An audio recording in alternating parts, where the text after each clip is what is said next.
Você pode se assentando. Enquanto você se assenta, vai cantando assim, ó.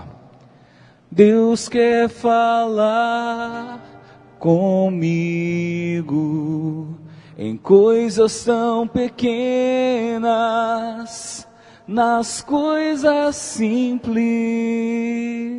Ajude o padre a cantar.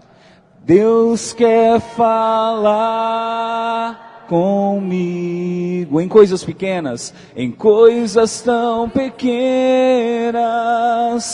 nas coisas simples. Diga, eu quero ouvir tua voz. Eu quero ouvir tua voz. Preciso estar atento. Preciso estar atento a todo o movimento do céu. A todo o movimento do céu. Em direção a mim, canta. Em direção a mim. Fala, Senhor. Fala, Senhor.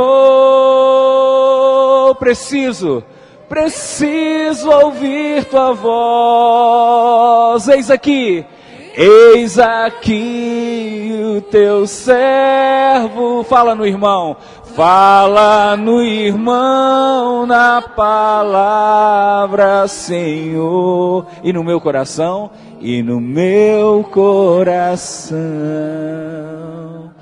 Essa é uma das canções, já tive a oportunidade de dizer isso aqui, que eu acho que tem mais a ver com aquilo que Deus deseja realizar durante a missa e principalmente durante a homilia. Qualquer homilia, em qualquer cidade, em qualquer lugar, em qualquer missa, é Deus querendo falar com você. Hoje não será diferente. Deus vai tentar falar com você. Por que eu digo que Deus vai tentar? Porque Deus tem hoje 2 obstáculos para que Ele possa falar com você. O primeiro obstáculo é você mesmo.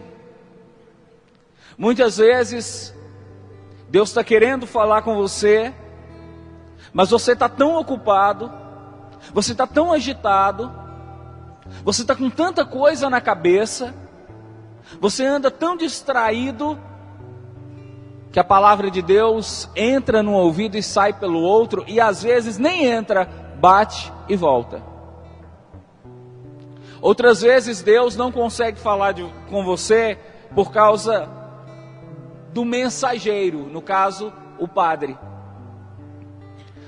Muitas vezes o padre está cansado, muitas vezes o padre está chateado, o padre está triste. E aquela mensagem que Deus gostaria de falar através de você, ela fica comprometida, porque o mensageiro não está em condições emocionais, físicas e talvez até espirituais de transmitir a mensagem a você. Diante de vocês está um pecador, está um homem que não tem méritos a contar. Está um homem cujos pecados podem, inclusive, desvirtuar a mensagem que Deus tem para você. Mas o que eu vou tentar, das profundezas das minhas misérias, é não permitir que os meus pecados, é não permitir que as minhas limitações impeçam Deus de falar com você. Eu me coloco nesse instante como boca de Deus. Eu me coloco nesse instante como pincel de Deus, onde Ele vai escrever a sua carta para você. Eu gostaria de pedir a você que também se coloque, como diz a canção, com os ouvidos atentos, como quem precisa escutar a Deus. Essa homilia e as homilias que você ouve, elas têm que servir para você como um remédio serve para o doente. Tem que ter um efeito medicinal na sua vida, de levar você a um processo de transformação interior. Então, diante de tamanha responsabilidade, eu quero dizer a você: faça a sua parte, eu faço a minha parte, porque Deus com certeza vai fazer a parte dele. Quem está disposto a fazer sua parte, a prestar toda a atenção, a abrir seu coração de uma maneira total, a abrir seu coração de uma maneira, vamos dizer assim, absoluta a Deus, diga amém. Então vamos lá. Hoje foi nos dado 2 textos para a nossa reflexão. O primeiro da carta de Tiago, o segundo o Evangelho de Marcos. A carta de Tiago fala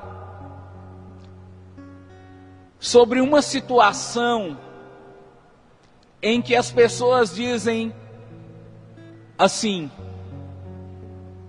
nós iremos para uma cidade tal,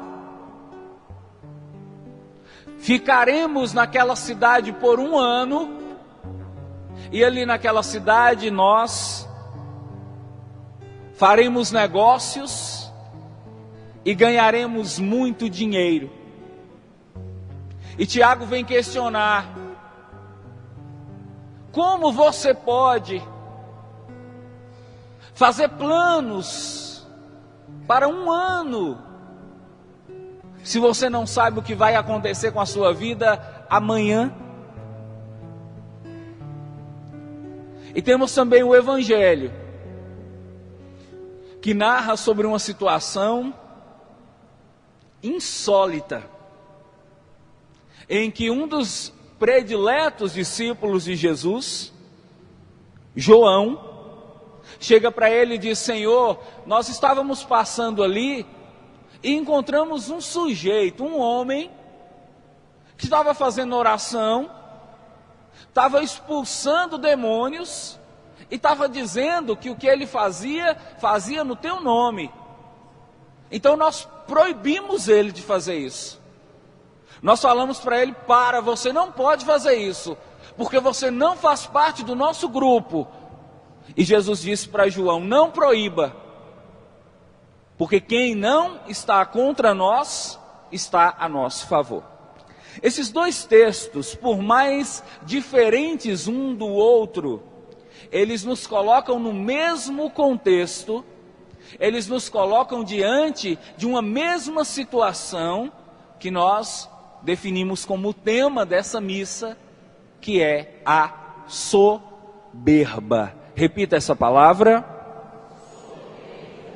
Quero lembrar você que essa homilia está sendo gravada, e caso você queira ouvir novamente depois, ou caso você queira inclusive passar para alguém, dar de presente, é só deixar o seu nome, que a homilia na semana que vem será produzida e entregue para você. Primeira coisa que nós precisamos entender: a soberba não é um ato, mas um comportamento. Repita isso.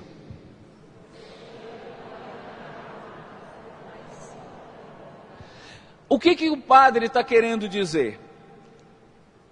Ato é algo que você faz.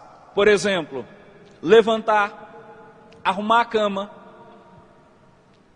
escovar os dentes, pentear o cabelo, tomar café. São atos, são práticas, são coisas que se faz.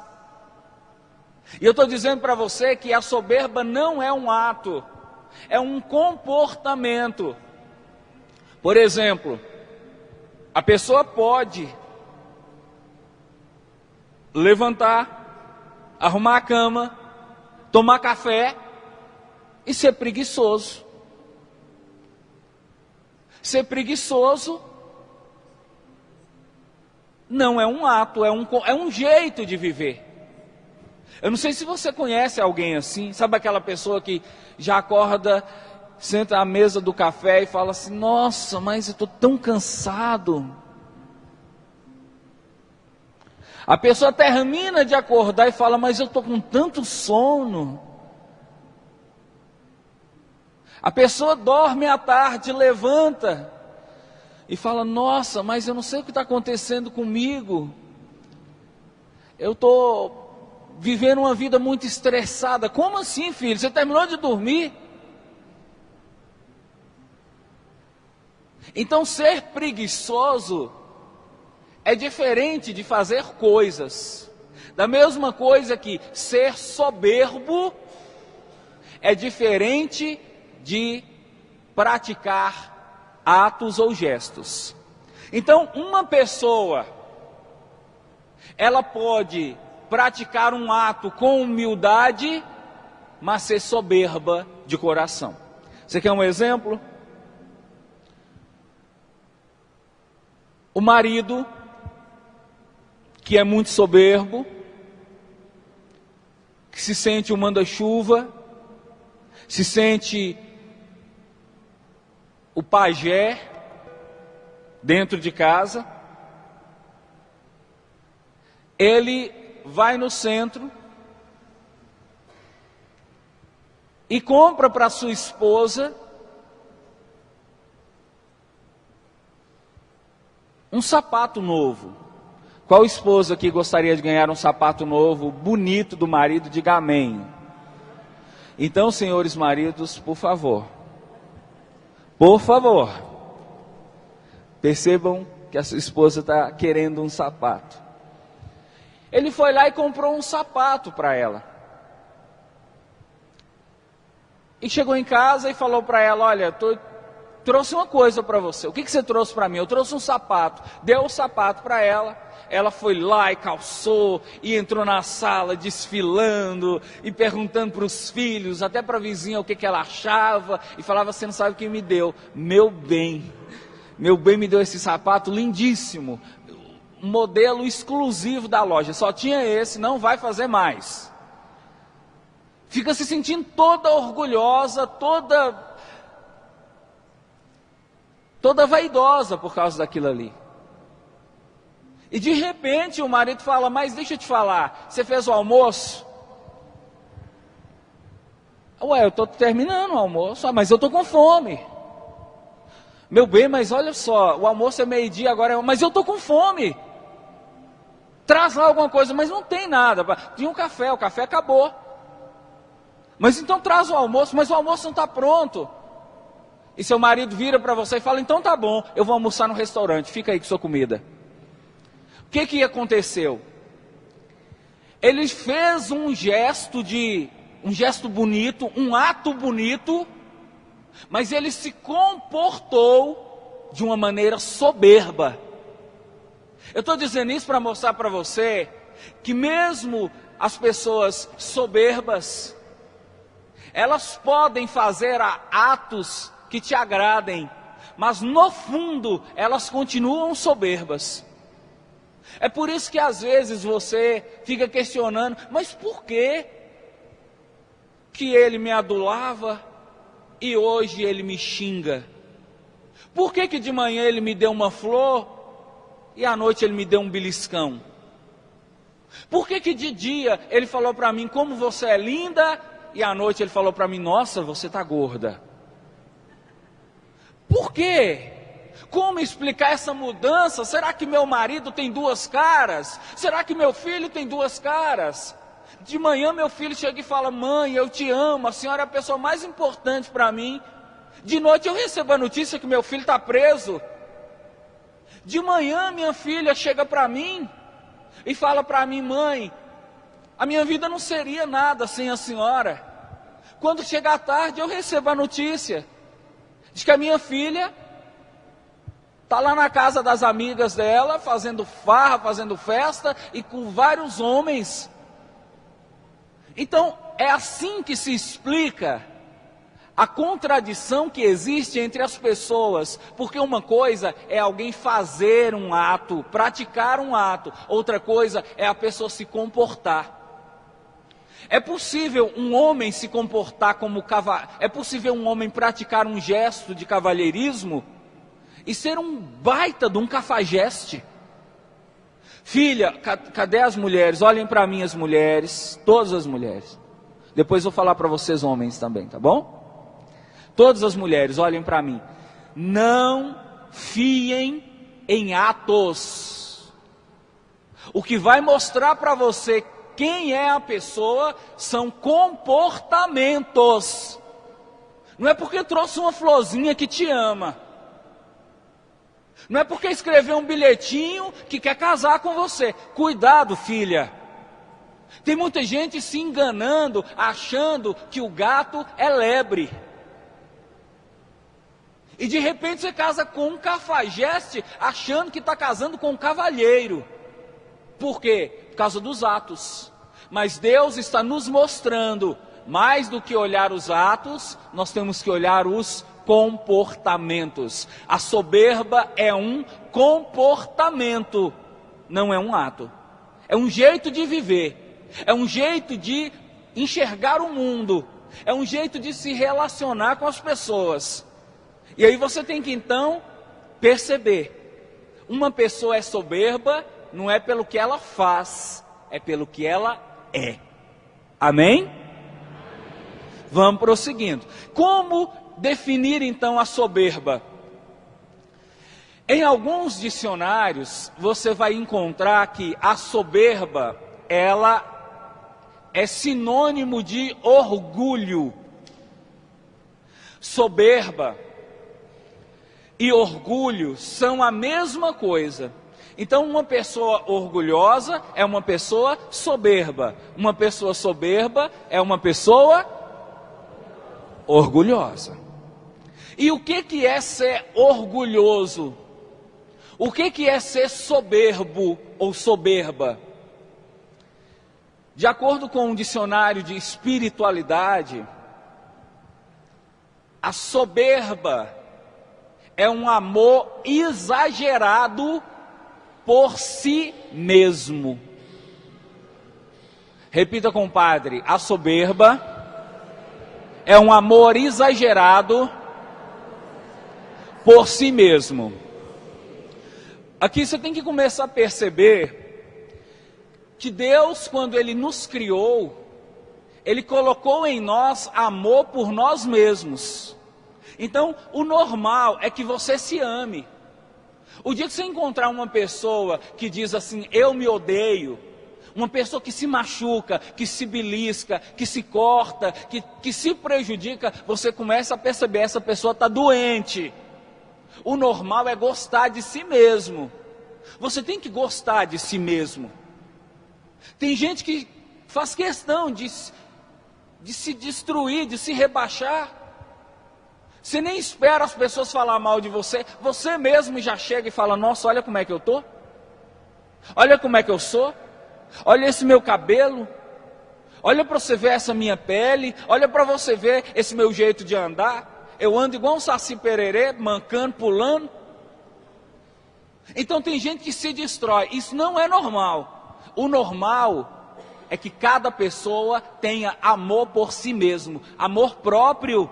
É dom de Deus. Mas o que acontece com a pessoa soberba?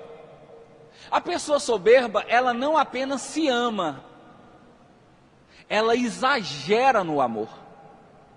Ela se ama tanto, a ponto de começar a pensar que ela tem mais valor do que os outros.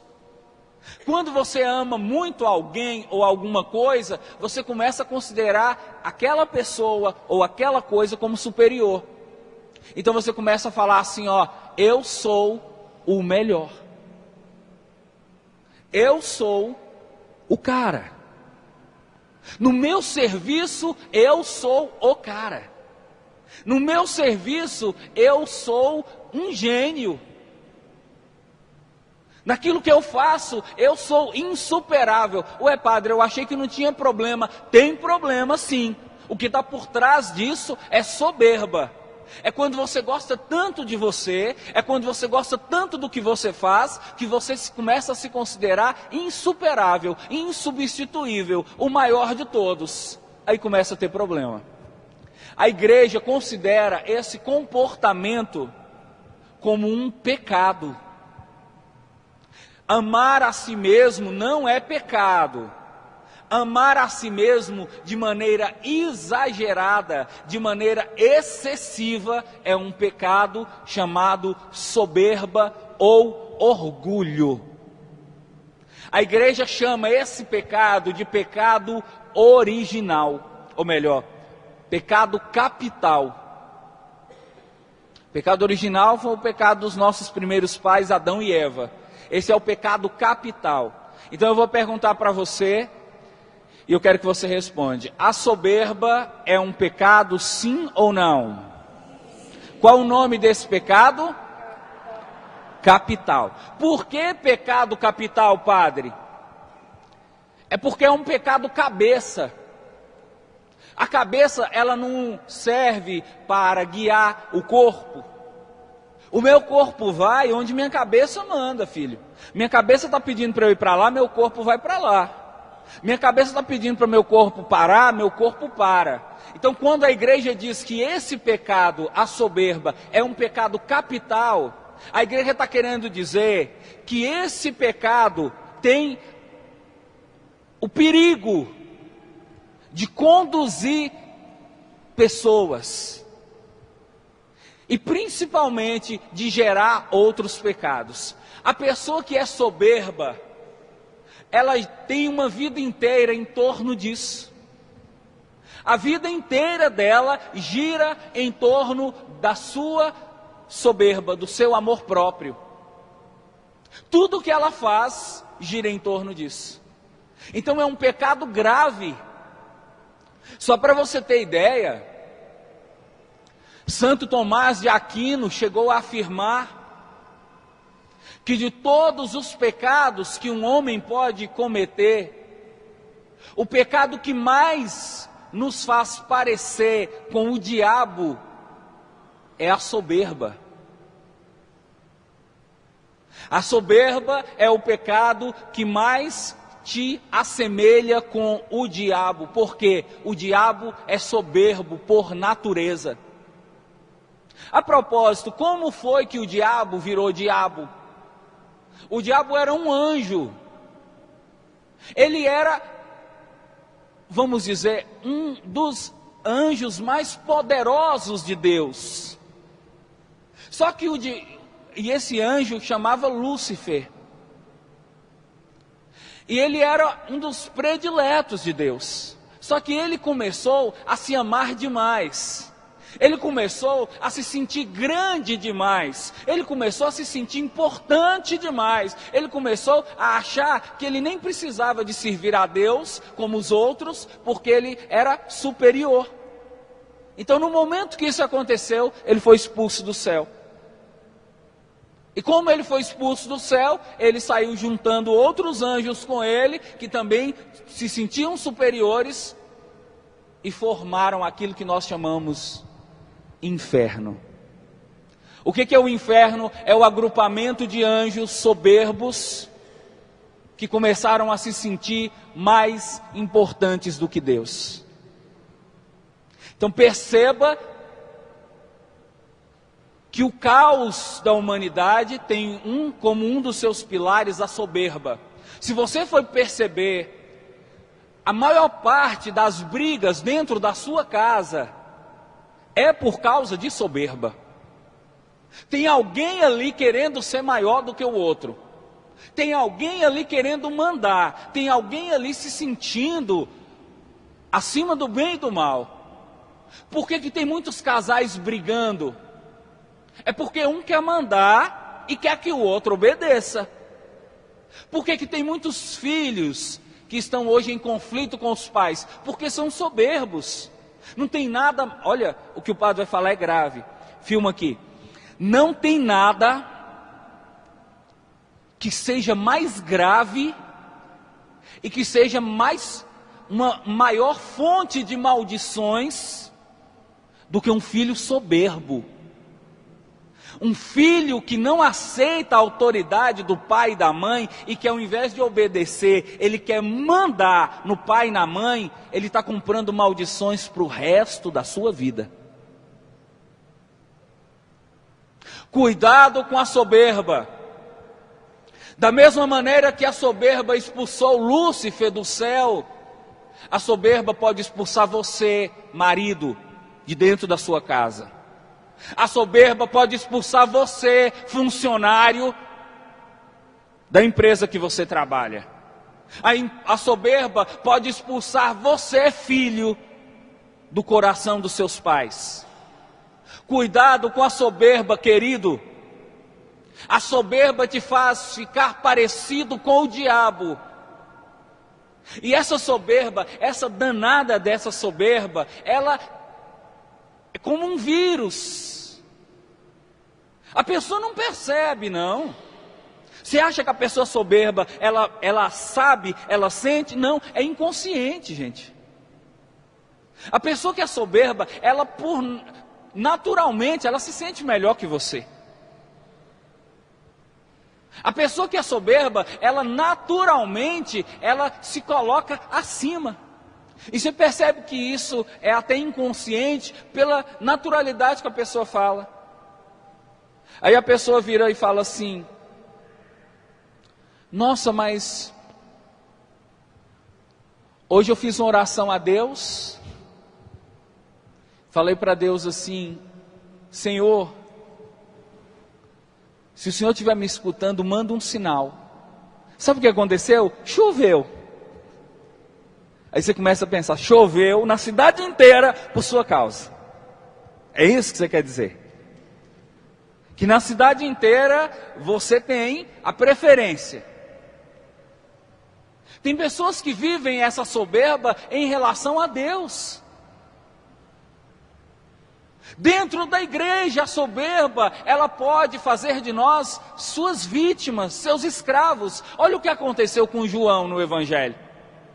João foi atacado de soberba. João viu um rapazinho, um jovem lá fazendo oração, a soberba tomou conta dele de uma maneira que ele foi lá e mandou o rapaz calar a boca. Você cala a sua boca, rapaz. O rapaz falou: mas por que eu estou fazendo em nome de Jesus? É por isso mesmo, você cala a sua boca, porque você não faz parte do nosso grupo.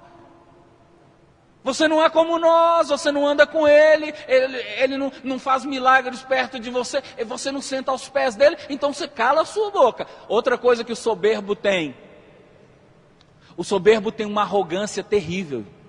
Querido, não vale a pena discutir com gente soberba. Se você tem alguém na sua casa que é soberbo, eu te aconselho, não gaste tempo tentando convencer essa pessoa dos seus erros. Sabe por quê? Ele nunca vai aceitar. Um soberbo aceitar que ele errou é a coisa mais difícil do mundo. É por isso que dá tanto choque, dá tanta briga. Você quer mostrar para o seu marido, você quer mostrar para a sua esposa que ela está errada, ela não aceita. Por quê? É soberba. O diabo não aceitou, Lúcifer não aceitou que ele estava errado. Ele preferiu ir embora do que reconhecer que ele estava errado. Então tem muita gente assim. A pessoa fala, pau é pedra, não adianta. Não adianta. A pessoa coloca na cabeça que tem que ser de um jeito, pode aparecer a família inteira, pode fazer reunião que a pessoa não muda. O problema dessa pessoa é soberba. E fora a soberba tem a arrogância ainda. Em geral, a pessoa soberba, ela enfrenta. A pessoa, quando ela é soberba, ela tem coragem mesmo de, se preciso for, até levar você na justiça. Porque ela tem convicção de que ela está certa. Ela tem convicção de que ela não erra. Você quer perceber uma das pessoas, quando a pessoa é soberba? É quando você pergunta assim. Isso acontece muito em entrevista de emprego. A pessoa vai procurar emprego e aí vai fazer entrevista com o gerente. Aí o gerente começa a perguntar para a pessoa várias coisas e pergunta para a pessoa assim: fala para mim um defeito seu. E você diz assim: meu defeito maior é o perfeccionismo. Ou seja, o seu maior defeito é não querer ter defeitos. Fica parecendo o professor Girafales. Quem aqui já assistiu Chaves, diga amém. O professor Girafales um dia falou isso, nunca consegui esquecer. Eu nunca errei na vida. A única vez que eu errei foi quando eu achei que eu tinha errado. Tem gente assim. Então, a soberba está destruindo casas, a soberba está destruindo amores, a soberba está destruindo profissões, a soberba está destruindo relacionamentos entre pai e filhos, a soberba está destruindo igrejas, a soberba está destruindo fé. Por que a soberba está destruindo fé? Porque a soberba está se tornando quase que uma cultura no nosso meio. O mundo pede para você: seja o melhor que você puder. O mundo pede para você: seja um homem, uma mulher que esteja acima dos outros. Que o seu dinheiro te coloque por cima, que o seu conhecimento te coloque por cima, que o curso que você fez te coloque acima, que as suas roupas te façam se sentir melhor, que o seu carro, por ser do ano, faça você humilhar aqueles que não têm carro novo, que as suas joias humilhem aquelas mulheres que não têm dinheiro para comprar, que a sua beleza humilhe aquelas mulheres feias, que o seu cabelo liso humilhe aqueles que têm cabelo duro. E você começa a entrar nessa jogada. Então, hoje, a primeira coisa que Tiago vem perguntar: por que vocês são assim? Por que vocês estão se comportando assim? Por acaso vocês são donos do seu destino? Por acaso vocês sabem quantos dias de vida vocês têm? Por que o soberbo, ele fica fazendo planos como se a sua vida estivesse em suas mãos? Por que o soberbo, ele trata todo mundo como se fosse escravo, empregado, como se fosse sujeito dele? Então o Senhor hoje vem nos dizer: cuidado com a soberba. Se o seu casamento tiver soberba dentro dele, o seu casamento já tem um decreto de destruição. Se você cria os seus filhos, ensinando para eles a se sentirem melhores do que os outros, os seus filhos serão verdadeiros monstros quando crescerem. Não é porque você pode pagar uma escola particular para o seu filho, que você vai fazer o seu filho se sentir melhor do que um pobrezinho que estuda numa escola pública. Você não pode partir desse princípio. Você não pode deixar que o seu filho se enxergue melhor do que os outros, porque você estará criando uma pessoa soberba. E a pessoa soberba, ela no final, se preciso for, ela descarta todo mundo. Ela faz como o João fez. Não é do nosso grupo, não pensa como eu, então está descartado. E a última coisa que eu queria falar para você da soberba. A soberba, ela isola as pessoas. Observe para você ver, uma pessoa soberba não consegue ter muitos amigos. Porque os próprios amigos começam a perceber que não vale a pena. Os próprios amigos começam a ficar chateados com aquela situação. Tudo é vantagem. Aquela pessoa só conta vantagem. Você chega na casa da pessoa, ela só fica falando do que ela comprou, do que ela fez, do que ela tem. E isso vai afastando as pessoas. Querido, ficar mostrando para as pessoas o que você comprou é feio. Você acha que é bonito isso? Você acha que é bonito você ficar ligando para os seus colegas para poder falar do celular que você comprou? Do vestido que você comprou? Do jarro de flor? Tem gente que é tão vaidoso, é tão soberbo, que troca o sofá, vai lá na casa da vizinha de propósito: amiga, depois você vai lá em casa, tem um negócio para te falar. Só para a amiga chegar e ver o sofá. Hã? Você pensa que eu não sei? Eu sei. Eu sei. A soberba está tomando conta de nós e nós não estamos percebendo. E o que acontece? A primeira coisa que a soberba faz é nos afastar de Deus, filho. No fundo, todo soberbo, ele se afasta de Deus. Porque o que é a soberba? Qual é o princípio da soberba? Eu não preciso de ninguém. Eu me basto. Eu sou muito bom, eu consigo fazer isso sozinho. Eu sei resolver minhas coisas. Tem muito marido que fala isso para a esposa, esposa que fala isso para o marido, filho fala isso para a mãe. E muitas vezes você trata Deus dessa maneira. Deus, eu sei o que eu estou fazendo. Deus manda um recado para você, filho, você está bebendo demais. Está na hora de parar. Não, eu sei o que eu estou fazendo, Senhor. Eu tenho controle. Eu só bebo até o dia que eu quiser. Filho, olha só. Você começou a levar uma vida muito errada. Você começou a ter um procedimento equivocado dentro do seu trabalho. Você começou a dar muita ousadia para suas coleguinhas. E a pessoa vira e fala, não, Senhor, eu sei o que eu estou fazendo. Então a soberba te afasta das pessoas e te afasta até de Deus. E aí você me pergunta, padre, o que fazer então para quebrar a soberba? Se eu descobrir que eu sou soberbo, se a soberba está presente dentro de mim, o que eu tenho que fazer? Primeira coisa, você tem que se tornar uma pessoa humilde. O que é humilde?